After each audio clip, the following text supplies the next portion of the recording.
Thank you. Bad luck bitter.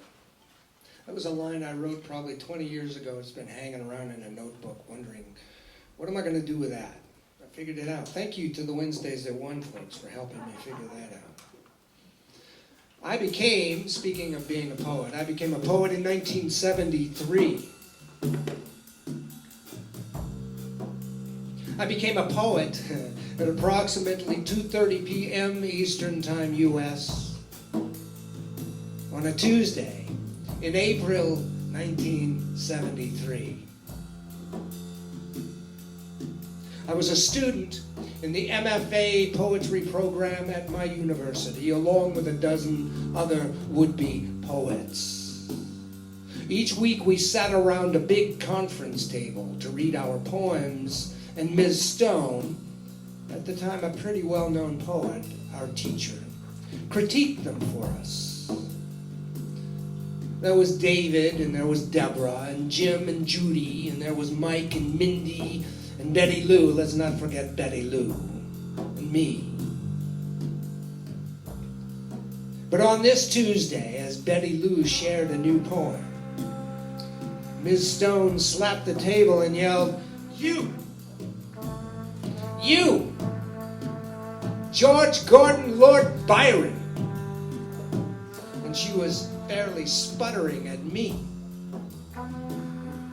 She pointed a finger at me, and Betty Lou went silent. And everybody else sat up straight, and "That's who you remind me of," Ms. Stone said. And "Huh?" I said. "What?" I said. She'd been sitting at the far end of that table for half a semester thinking I looked like somebody famous. Keep in mind, this was 40 years ago. But who? So I said, "Do you mean the handsome and the dashing George Gordon Lord Byron?" I was the class clown then, yeah. I said, and Ms. Stone said, "I'll give you that." And the womanizing and reckless and libertine George Gordon Lord Byron too. And I said, "Well, all righty then." And so on a Tuesday in 1973, I became a poet. Thanks to the handsome and dashing and womanizing and reckless and libertine George Gordon Lord Byron, who wrote this lovely poem.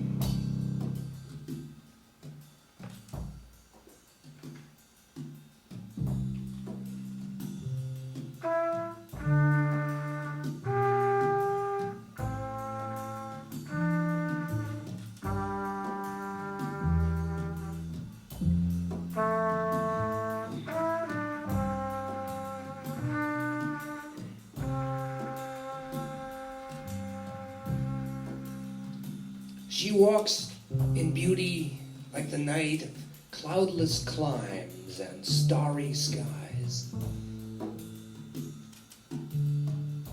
And all that's best of dark and bright meet in her aspect and her eyes, thus mellowed to that tender light which heaven to gaudy day denies.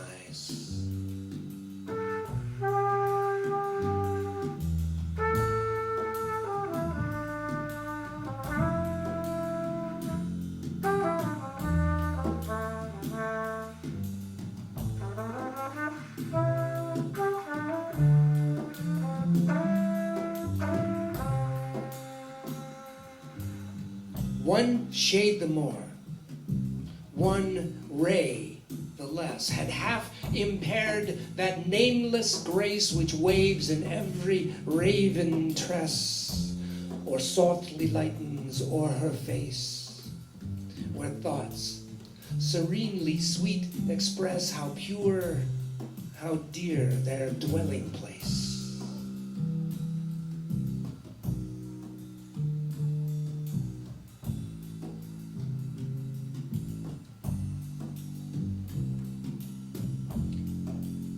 And on that cheek, and o'er that brow, so soft, so calm, yet eloquent,